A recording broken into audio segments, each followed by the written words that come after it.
আমাদের দেশে আদালত আছে, বড় বড় কোর্ট আছে, বড় বড় ব্যারিস্টার, জজ, আইনজীবী আছে, সব আছে। আমরা দেখেছি 54 বছরে একটা জিনিস ছিল না, সেটা হলো ন্যায় বিচার ছিল না। তার বড় প্রমাণ হলো যিনি ক্ষমতায় থাকেন তার নামে কোনো মামলা থাকে না, ক্ষমতা থেকে যেই নেমে যান শত শত মামলা এসে যায়, আবার যখন ক্ষমতায় যান মামলা সব ভ্যানিশ হয়ে যায়। এ কথা বলেন না কেন ভাই? যদি উনি অপরাধী হবেনি তাহলে তো ক্ষমতায় যাওয়ার পরে অপরাধ ভ্যানিশ হয়ে যাওয়ার কথা না, তার মামলার বিচার তখন হওয়ার কথা। ঠিক না জোরে বলেন? ইসলাম ন্যায় বিচার নিশ্চিত করে, সে ক্ষমতাশীল না ক্ষমতাহীন এটা দেখে না, সে যাই হোক না কেন ইসলামের আওতায় আসবে, বিচারের আওতায় আসতে হবে, ক্ষমতাশীল হোক আর ক্ষমতাহীন হোক। ঠিক না জোরে বলেন ভাই? ভাইরা আমার, এই জন্য বলতেছি আমাদের সমাজে যদি এই কোরআনের আইনকে বিজয়ী দেখতে চায়, এখনই আমাদের সামনে আল্লাহ তাআলা একটা সুযোগ অবারিত করে দিয়েছেন।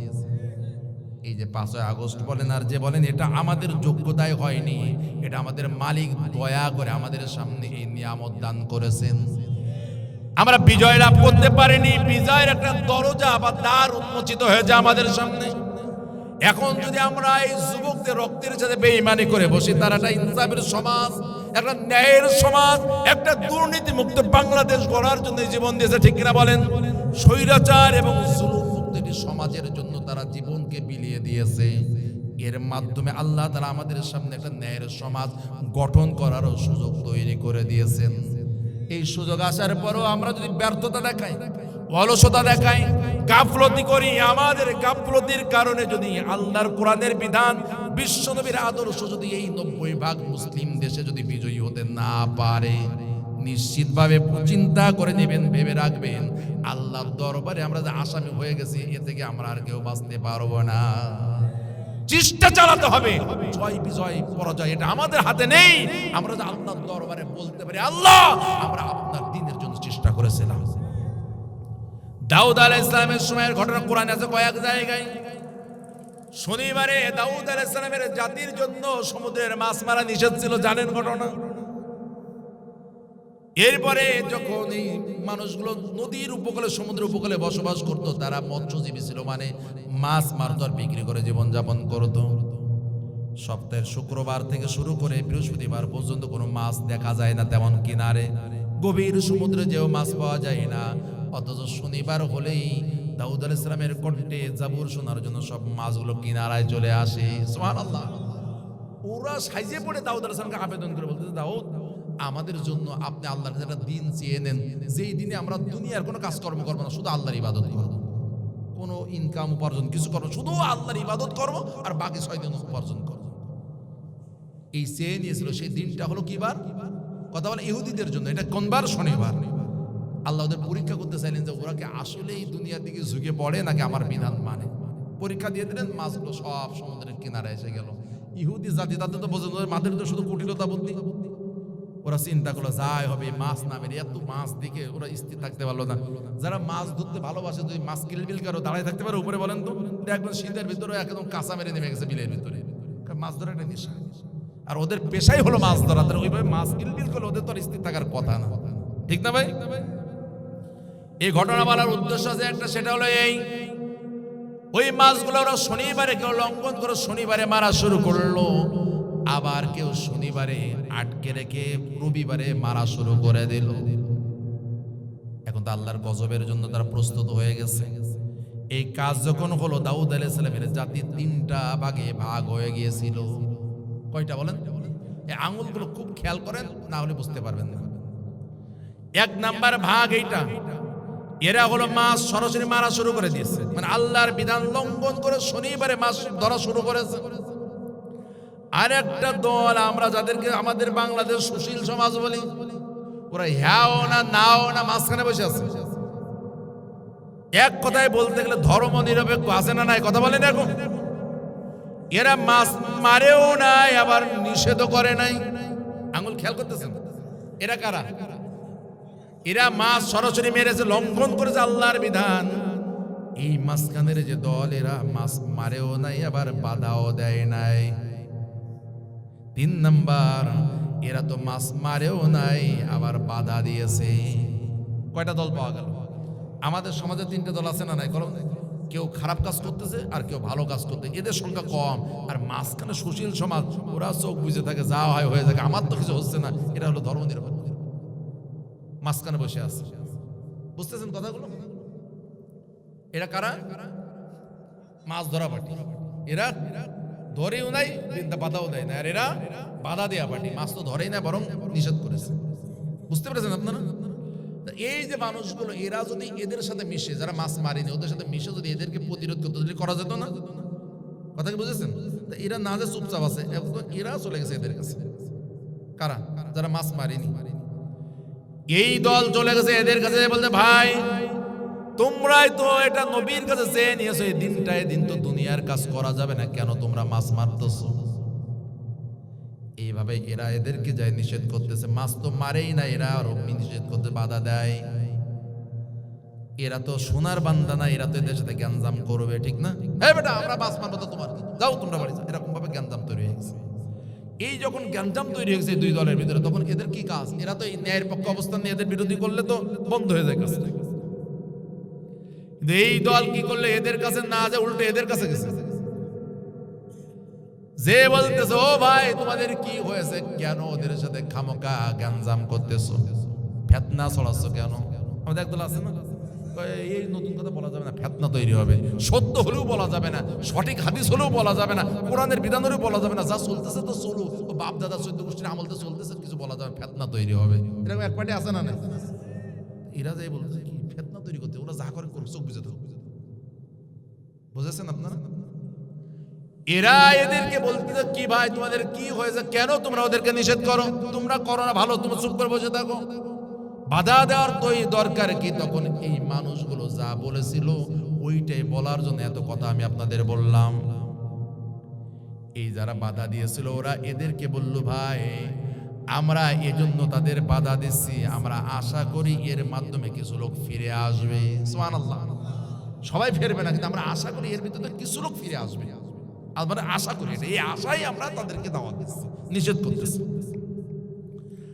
আর 2 নম্বর কারণ হলো আখিরাতের ময়দানে, আল্লাহ তাআলার হাসরের ময়দানে যখন বিচারকের আদালতের সামনে দাঁড়িয়ে হিসাব দেওয়া লাগবে, সেদিন যেন আমরা রবের দরবারে বলতে পারি ও রব আমরা বাধা দিয়ে তাদেরকে ঠেকাতে পারি নাই, তবে আমরা আমাদের সাধ্য মতো প্রচেষ্টা চালিয়েছিলাম।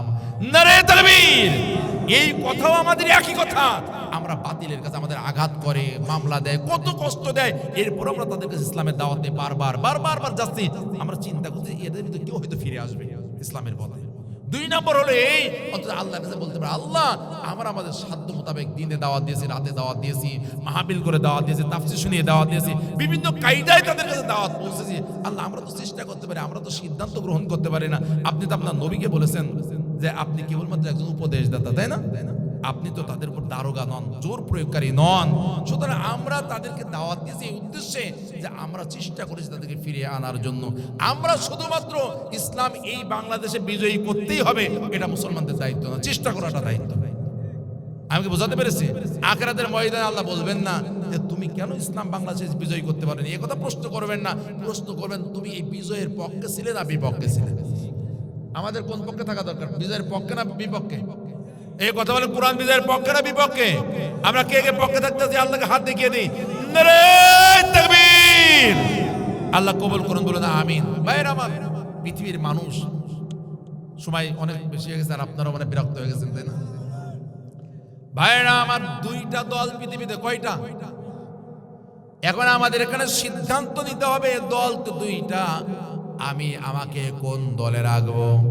আমাদের বাংলাদেশে খোঁজ করলে 2টা না, রাজনৈতিক দল পাওয়া যাবে 80টারও বেশি। কয়টা? 46টা নিবন্ধিত আর বাকিগুলো অনিবন্ধিত। আম জনতা সেও কি করে, কি বলে, অনশন করে নিবন্ধন পাওয়ার জন্য। নাম হলো আম জনতা পার্টি। ওই একাই একটা দল, একাই একটা পার্টি, ওরে নিবন্ধন দিয়ে আছে না বাংলাদেশে? আমি ওই দলের কথা বলতেছি না। আল্লাহ বলেছেন সমস্ত মানব জাতি হলো 2 ভাগে বিভক্ত। কয় ভাগে? তাহলে এই 2 ভাগের আমি ইচ্ছা করলেও আর না করলে 2 ভাগের যে কোনো 1 ভাগে আমাকে থাকাই লাগবে। 2 ভাগে একবারে থাকা যাবে না। কি কথা কি বোঝাতে পারি নাই? যেই লোকটা ধানের শীষ মার্কা করবে সেই লোকটাই আবার নৌকা মার্কা করবে, এই 2টা একসাথে হয় না। হয় তুমি ধানের শীষ করো, নাই নৌকা। বোঝাতে পারি নাই মনে হয়। এই দুইটা দলে একবারে করা যায় না। তা আল্লাহ বলে আমি যে দুইটা দল দিলাম, দুইটা দলে একবারে করা যাবে না, হয় এই আঙুল নাই এই আঙুল, মানে এই দলে অথবা এই দলে। ভাইয়েরা আমার, দল হলো কয়টা? বাংলাদেশের রাজনৈতিক দলের কথা বলতেছেন, আল্লাহর কোরআনের দলের কথা বলতেছি। সূরা নিসা আয়াত নাম্বার হলো ৭৬। কত? আল্লাহ তাআলা আয়াতে বললেন, আল্লাযীনা আমানু ইউকাতিলুনা ফি সাবিলিল্লাহ ওয়াল্লাযীনা কাফারু ইউকাতিলুনা ফি সাবিলিত তাগুত। আল্লাযীনা আমানু, যারা ঈমানদার, কি? যারা আল্লাহর প্রতি বিশ্বাসী, আল্লাহর ক্ষমতাকে মেনে নিয়েছে যারা। ইউকাতিলুনা, তারা লড়াই করে, সংগ্রাম করে, আন্দোলন করে, মিছিল করে, মিটিং করে, সভা করে, চেষ্টা প্রচেষ্টা চালায়, সব কিছু করে ফি সাবিলিল্লাহ। তাদের করার রাস্তাটা হলো আল্লাহ তাআলার রাস্তা। কারা এটা? ঈমানদার। লড়াই করে, ইউকাতিলুনা, তারা লড়াই করে, সংগ্রাম করে, মিছিল করে, মিটিং করে, সভা করে, সব চেষ্টা প্রচেষ্টা করে হলো আল্লাহ তাআলার রাস্তায়। একটা দল কি পাওয়া গেছে কি যায় নাই? কারা এরা? ঈমানদার। তাদের কাজ কি? লড়াই করা। কোন পথে লড়াই করা? আল্লাহ তাআলার রাস্তায় লড়াই করা। তাহলে একটা দল কি ক্লিয়ার বোঝা গেছে? দুই নাম্বার দল হলো ওয়াল্লাযীনা কাফারু। কাফের শব্দের অর্থ বিদ্রোহী, অস্বীকারকারী, গোপনকারী, আল্লাহদ্রোহী, এদেরকে কাফের বলা হয়। তাহলে এক পক্ষে রয়েছে, এক সাইডে রয়েছে আল্লাযীনা আমানু, যারা ঈমানদার, আর বাম পাশে রয়েছে আল্লাযীনা কাফারু, যারা কাফের। দল কয়টা পাওয়া গেল? আপনি জানেন আর না জানেন, বোঝেন আর না বোঝেন, হয় আপনি ঈমানদার দলে আছেন, না হলে আপনি কাফেরের দলে আছেন। আপনার মার্কা কি? দল কি? দলের নাম কি? এটা শুনবে না, বলবে তোর মার্কা কি? ঈমানের মার্কা না কুফরির মার্কা? এই যে কাফেরদের পরিচয় কি? আল্লাযীনা কাফারু ইউকাতিলুনা ফি সাবিলিত তাগুত। ওরাও লড়াই করে, এরাও লড়াই করে, লড়াইয়ের জায়গায় একই। যে সিগা বা যে শব্দটি ব্যবহার করলে একই শব্দ, ইউকাতিলুনা, ইউকাতিলুনা শব্দের ভিতরে কোনো পার্থক্য নাই। তার মানে হলো যারা ঈমানদার তারাও লড়াই করে, যারা কাফের মুশরিক তারাও লড়াইয়ের ময়দানে আছে না নাই? সবসময় মিথ্যা প্রোপাগান্ডা ছড়ানো, বিভিন্ন প্রকার ভুল তথ্য ছড়িয়ে দেওয়া, এই চেষ্টা কি কাফেরদের ভিতরে, বাতিলপন্থীদের ভিতরে আছে না নাই? শুধু আপনি মনে করেন যে আপনি কাজ করতেছেন না, ওরাও কাজ করতেছে ওদের মতো করে। লড়াইয়ের ময়দানে দুই দলই আছে, আপনিও আছেন, আমি সবাই আছি, বুঝি আর না বুঝি। তো আল্লাহ পরিচয় দিলেন যারা ঈমানদার তাদের লড়াইটি হবে আল্লাহ তাআলার রাস্তায়। ওয়াল্লাযীনা কাফারু ইউকাতিলুনা ফি সাবিলিত তাগুত। আর যারা কাফের, বিদ্রোহী, ইসলাম বিদ্বেষী মানুষগুলো লড়াই হবে তাগুত আর শয়তানের রাস্তায়। তার মুমিন এবং কাফেরের লড়াই আছে, রাস্তা আলাদা। কথা কি বোঝেন না আপনারা? রাস্তা আলাদা। মুমিন লড়াই করবে আল্লাহর কোরআনের পক্ষে, আর বাতিল লড়াই করে মানব জাতি, মানব রচিত তন্ত্রমন্ত্রের জন্য লড়াই করবে। ঠিক না বলেন? মুমিন লড়াই করবে রাসূলুল্লাহকে আদর্শ হিসেবে মেনে, আর বাতিল এবং কাফের, ইসলাম বিদ্বেষী, ওরা হলো বিভিন্ন মানুষকে তারা আদর্শ হিসেবে মেনে তাদের আদর্শ বাস্তবায়নের লড়াই করবে। দল কিন্তু একদম আলাদা আলাদা, একদম পরিষ্কার। আপনি বাজারে, লক্ষ্মীপুর বাজার অথবা ওই বাজারে যে মাছ কোনটা ভালো হবে না এটা বোঝেন, তরকারি বেগুন কোনটা পোকা হবে বা ভালো হবে ওইটা বোঝেন, সাইল কোনটা ভালো হবে ওইটা বুঝলেন, সব ভালো বুঝলেন, শুধু কোরআনের বক্তব্য বুঝতে পারলেন না। এই কথা বলেন না কেন ভাই? আপনি সব বুঝেন, সব জায়গায় শেয়ার না, সব জায়গায় সব কিছু বুঝলেন, শুধু বক্তব্য কোরআনের হলে তখন আর কিছু বোঝেন না। কয় না কোরআনের অত কিছু বুঝবো, আমরা মূর্খ মানুষ। আপনি তো সব বুঝলেন, আপনি লেখাপড়া জানেন, অথচ দলিল থেকে বলে দিতে পারেন যে জমি কোন জায়গাতে কোন, এটুকু আপনার অভিজ্ঞতা হয়ে গেছে। এ কথা বলেন না কেন? এই কঠিন জটিল বিষয় আপনি রপ্ত করতে পারলেন, আর আল্লাহর কোরআনের বক্তব্য আপনি বুঝলেন। ও আমরা মূর্খ মানুষ, বকলম কিছু বুঝি না, এই কথা বলে আল্লাহর কাছে কি বাঁচা যাবে ভাই? কথা বলেন। এখন সিদ্ধান্ত আমাদের হাতে। ইন্না হাদাইনাহুস সাবিল ইম্মা শাকিরা ওয়া ইম্মা কাফুরা। আমি আল্লাহ রাস্তা দেখাই দিলাম কোনটা ভালো আর কোনটা মন্দ। এখন তুমি সিদ্ধান্ত নাও, তুমি কোন পথে চলতে চাও। এই কথা বলেন, ঠিক না ভাই? ভাইরা আমার, এই জন্য সিদ্ধান্ত নেওয়ার সময় হলে এখন আমি নিজেকে মুমিনদের কাতারে রাখবো নাকি কাফেরদের কাতারে রাখবো? মুমিনের কাতারে রাখলে আমাকে লড়াইয়ের ময়দানে থাকতে হবে এবং লড়াইয়ের রাস্তা হবে আল্লাহ তাআলার রাস্তা। যেই রাস্তায় নারায়ে তাকবীর আল্লাহু আকবারের ধ্বনি আছে, ঠিক কিনা বলেন? যেই রাস্তায় নেতা হিসেবে মুহাম্মদুর রাসূলুল্লাহ সাল্লাল্লাহু আলাইহি সাল্লামের নাম আছে, যেই রাস্তায় সাহাবীদের নমুনা আছে জীবন যাপনের মধ্যে। কথা বলেন, কথা বললে সত্য বলে, আমানত রাখলে, আমানতের হেফাজত করে, ওয়াদা করলে তার যথাযথভাবে প্রতিপালন করে, এই মানুষগুলো হলো আল্লাহ তাআলার রাস্তায় লড়াই রত আছে। আর ভাই, আর আপনার এই ভাতা দেবে, ওই ভাতা দেবে, বেকার ভাতা দেওয়া হবে, কত কিছু দেওয়া হবে, এ কাট করে দেওয়া হবে। এবার যেই জাতির মানুষেরা বিধবার মাল মেরে খায়, বৃদ্ধের ভাতা, বয়স্ক ভাতা মেরে দেয়, রাস্তার কাজ আসলে ইট পাথর খোয়া পর্যন্ত চাবাই চাবাই খেয়ে ফেলে, ব্রিজের সাইনবোর্ড আছে কিন্তু ব্রিজ নিয়ে কলা গাছ ফেলানো আছে, এ কথা বলেন না কেন? তিরানের মাল নিয়ে খাটের তলায় তেল সব বিছানো থাকে, সেই সমাজে আপনার পরিবারের টাকা পৌঁছাই দেবেন, এই বাস্তবতা কখনো সম্ভব নাকি? কথা বলেন তো ভাই। টাকা আপনারা দেব তো, আমার ইনকাম করা লাগবে, তা ইনকাম করুন, এ কথা বলেন না কেন? আপনার পকেটে টাকা নেই, আপনি স্বপ্ন দেখাচ্ছেন চলো 20 লাখ টাকা দেবেন, তা পকেটে টাকা থাকা লাগবে না আপনার 20 লাখ টাকা? ভাইয়ের আমার তার বুঝাচ্ছি, এটা মুমিনের লড়াই হলো আল্লাহ তাআলার রাস্তায়। মুমিন কখনো বিজয়ী হবে এই জন্য না, মুমিন যদি তার চোখ হারিয়ে ফেলে, হাত হারিয়ে ফেলে, তার জীবনটা জেলখানায় কেটে যায়, অবশেষে ফাঁসিও যদি হয়ে যায়, আর যদি সে আল্লাহ তাআলাকে সন্তুষ্ট করতে পারে, জাহান্নাম থেকে বেঁচে জান্নাতে যেতে পারে, আল্লাহ তাআলা বলেন তাহলেই তুমি সফল হয়ে গেলে।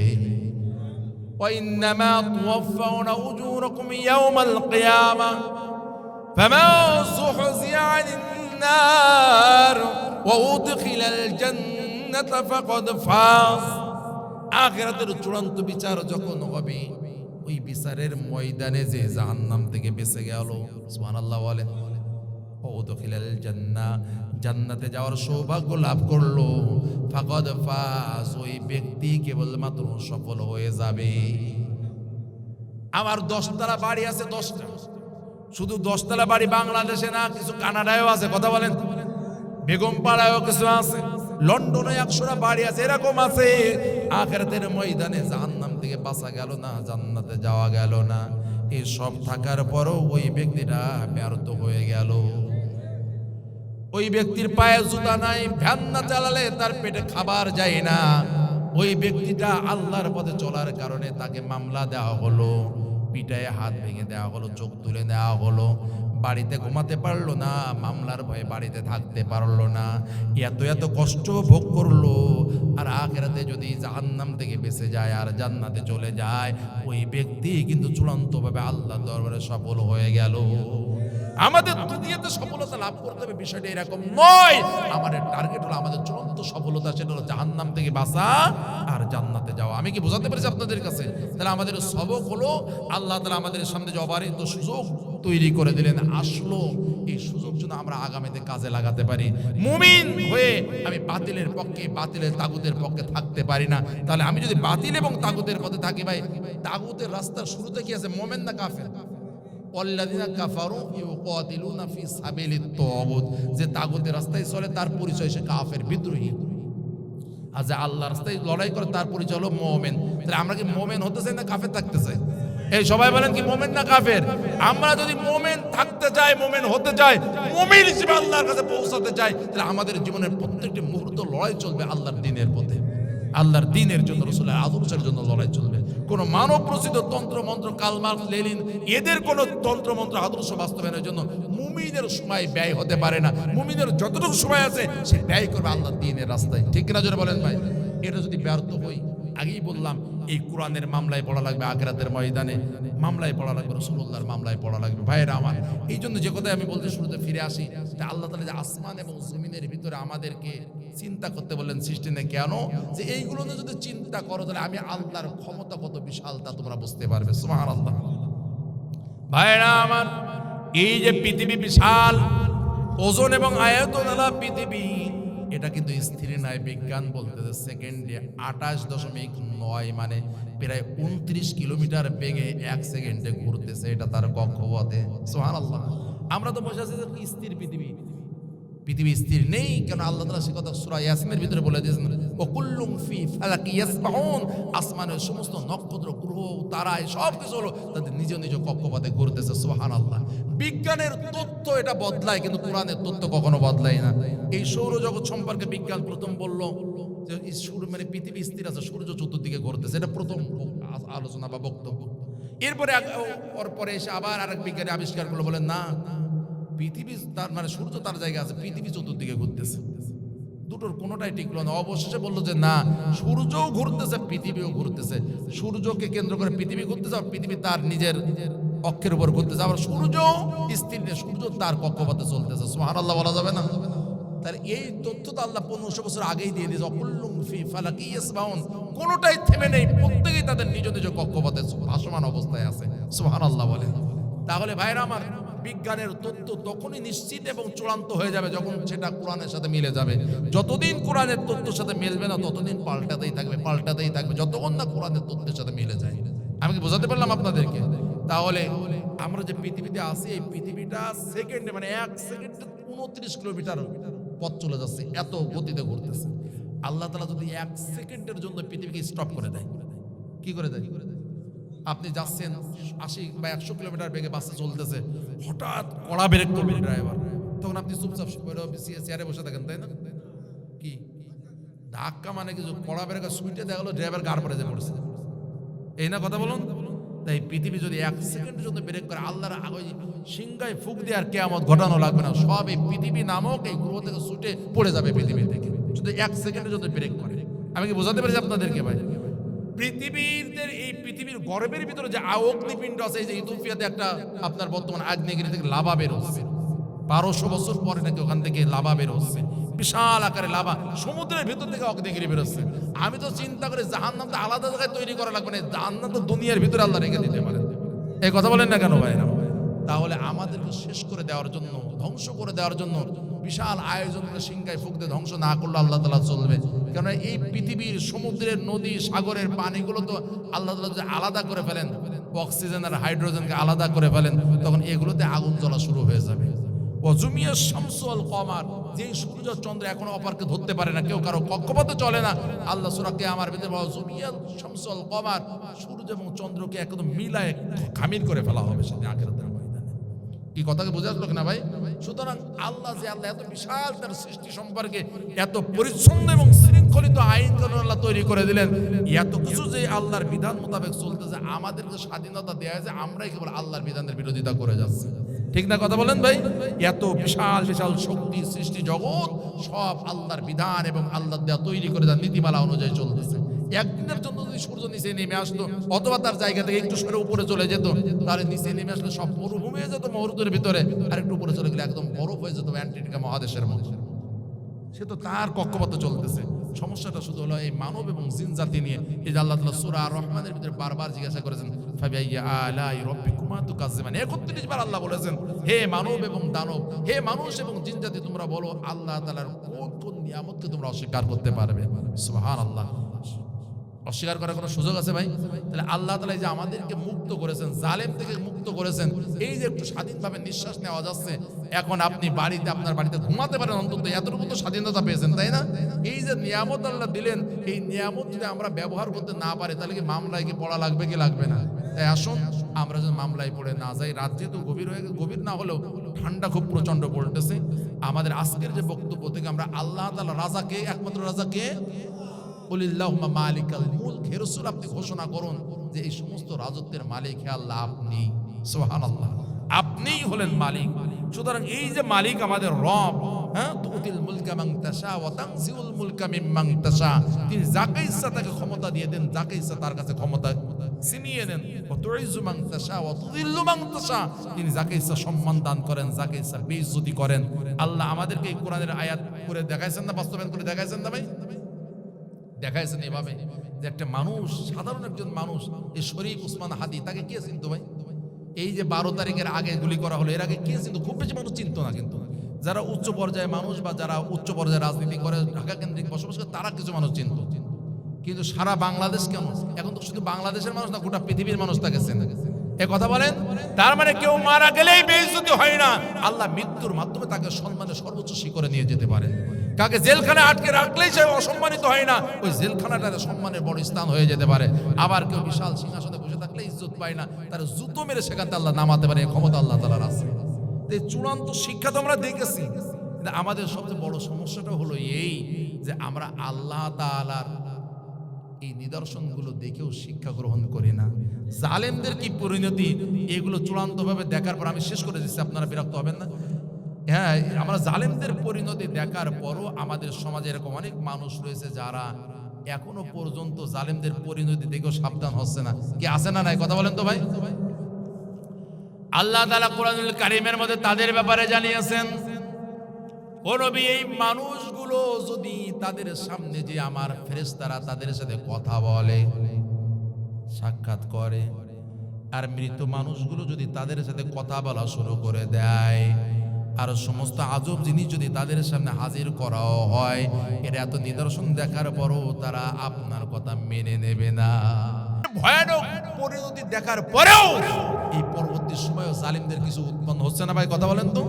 হ্যাঁ, স্বৈরাচারের কিছু উৎপন্ন হচ্ছে না। তার মানে হলো জালিম, স্বৈরাচার, বাতিলপন্থীদের কত বড় আল্লাহ তাআলা আঘাত করতে পারেন, শাস্তি দিতে পারেন। এই চাক্ষুষ ঘটনা দেখার পরও এখনো পর্যন্ত কিছু মানুষ জুলুমের পথ বেছে নিয়েছে। তার মানে হলো ওরা আল্লাহর দেখানো নিদর্শন থেকে শিক্ষা গ্রহণ করে নাই। ঠিক না জোরে বলেন ভাই? শিক্ষা গ্রহণ করে নাই। আর কত ইতিহাস আছে, শেষ দিকে আর যাওয়ার সময় নেই। পৃথিবীর কত এখন সম্প্রতি কত আল্লাহ তাআলা বড় বড় স্বৈরা শাসকদেরকে আল্লাহ শেষ করে দিয়েছেন। মুয়াম্মার গাদ্দাফি ছিল লিবিয়াতে, তাই না?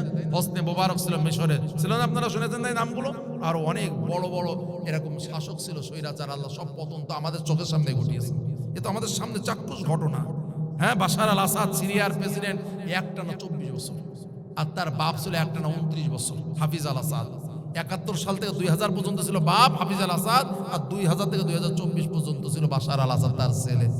এই দুইজন মিলে 71 থেকে 24, আমাদের বাংলাদেশের সাথে একটু মোটামুটি মিল আছে না? কি বলেন? স্বাধীনতা 71, আমাদেরও পতন 24। ওরাও 71 শুরু করেছে, 24-এ বাপ বেটা পতন হয়েছে। কি বুঝতে পেরেছেন না? অথচ এই সিরিয়ার উপরে বসেছিল হলো মানে রাশিয়া, তারা শেল্টার দিছিল তাদেরকে। কত বছর যাবত তাদের দেশে গৃহযুদ্ধ বেঁধে লক্ষ লক্ষ লোক মানুষ মারা গেল। ঠিক না ভাই? কথা বলেন। তারপরও এই স্বৈরশাসক টিকতে পারেনি, পালিয়ে মিশর মানে ইসে থেকে, সিরিয়া থেকে রাশিয়ায় যে আশ্রয় নেওয়া লেগেছে। এই চূড়ান্ত স্বৈর শাসক এবং জালেমদের এই পরিণতি, এটা তো কোরআনের বক্তব্য, এটা তো চাক্ষুষ বর্তমান বাস্তব ঘটনা। এটা দেখার পরও আমাদের সমাজে সেই স্বৈরাচার আমরা যাদের বলি তারা পালিয়ে গেছে, তারপরে যাদেরকে আমরা জালিম বলি তারা পালিয়ে গেছে। কিন্তু সাদা তো বন্ধ হলো না, হাট দখল তো বন্ধ হলো না, মাঠ দখল তো বন্ধ হলো না, ধান্দাবাজি তো বন্ধ হলো না, সবই চলতেছে। এগুলো কি ভূত করতেছে না প্রেত করতেছে আমরা তো বুঝতে পারতেছি না। আমরা যাদেরকে জালিম স্বৈর শাসক বলে গালি দিচ্ছি, সেই কাজ তারা চলে যাওয়ার পরও চলমান আছে। তার মানে কেউ না কেউ তো করতেছে। এই কথা বলেন না কেন? তার মানে যারা এখন করতেছে তারা তাদের পূর্ববর্তী জালেমদের পরিণতি থেকে শিক্ষা নেয়নি। আমরা কি এরকম হবো নাকি আল্লাহর আয়াত নিদর্শন থেকে শিক্ষা গ্রহণ করবো? বলেন তো। শিক্ষা গ্রহণ করে আমরা দ্বীনের পথে, কোরআনের পথে আমাদের বাকি জীবন লড়াই কাটিয়ে দিব। আমরা বিজয়ী হতে পারি, এটা আমাদের লক্ষ্য না। আমাদের লক্ষ্য হলো আল্লাহ দ্বীনের জন্য আমাদের জীবনের শেষ বিন্দু পর্যন্ত আমরা প্রচেষ্টা চালিয়ে যাব। ঠিক না ভাই? কথা বলুন। আমাদের কোরআনকে ক্ষমতায় নিতে হবে এটা বিষয় না, আমাদের বিষয় হলো কোরআনের জন্য আমরা চেষ্টা করতেছি কিনা, আমরা পরিশ্রম করতেছি কিনা, সময় দিচ্ছি কিনা, বুদ্ধি ব্যবহার করতেছি কিনা, আমার অর্থ ব্যবহৃত হচ্ছে কিনা, এটা আল্লাহ দেখবেন। যে আমি ইসলামের জন্য চেষ্টা করতেছি কিনা। আল্লাহ তাআলা চাইলে এই জমিনে আল্লাহ দ্বীন প্রতিষ্ঠা করে আল্লাহর জন্য কোনো ব্যাপার ভাই? কথা বলেন। ইন্নাল্লাহ বালিগু আমরিহি, আল্লাহ নিশ্চয় আল্লাহ যা সিদ্ধান্ত নেন তা বাস্তবায়ন করেই ছাড়েন। তা আল্লাহ যদি চান এই জায়গায় শুধু ইসলাম চলবে, বাংলাদেশ আর কিছু চলবে না, পারেন না আল্লাহ তাআলা? তা আল্লাহ পারলেন, তা আমরা কি করলাম? আমরা তো কিছু করলাম না। আল্লাহ বলেন, বান্দা তোমার সামনে সুযোগ করে দেওয়া হলো, এখন প্রমাণিত হবে তুমি দ্বীনের জন্য প্রচেষ্টা করো নাকি নাম বাপ আব্দুল্লাহ, তোমার নাম আব্দুর রহমান, তোমার ছেলের নাম আব্দুল গফুর রেখেছো, এই নামের পরিচয় জান্নাতে যাবে, এটা আমি দেখে নিতে চাই। সুতরাং আমরা যেন ভুল পথে পা না বাড়াই। আমরা মুসলমান, এটা হলো আমাদের বড় পরিচয়। এই কোরআন কোনো দলের নাই, কোরআন হলো প্রত্যেক মুসলমানের, প্রত্যেক মানুষের জন্য। ঠিক কিনা জোরে বলেন ভাই? আমরা কোরআনের ছায়া ধরে সকল ঐক্যবদ্ধ হয়ে আল্লাহর কোরআনের জন্য চেষ্টা চালাতে চাই। আল্লাহ তাআলা আমাদেরকে কবুল করুন, আমিন। ওয়া আখিরু দাওয়ানা আলহামদুলিল্লাহি রাব্বিল আলামিন। আসসালামু আলাইকুম ওয়া রাহমাতুল্লাহ।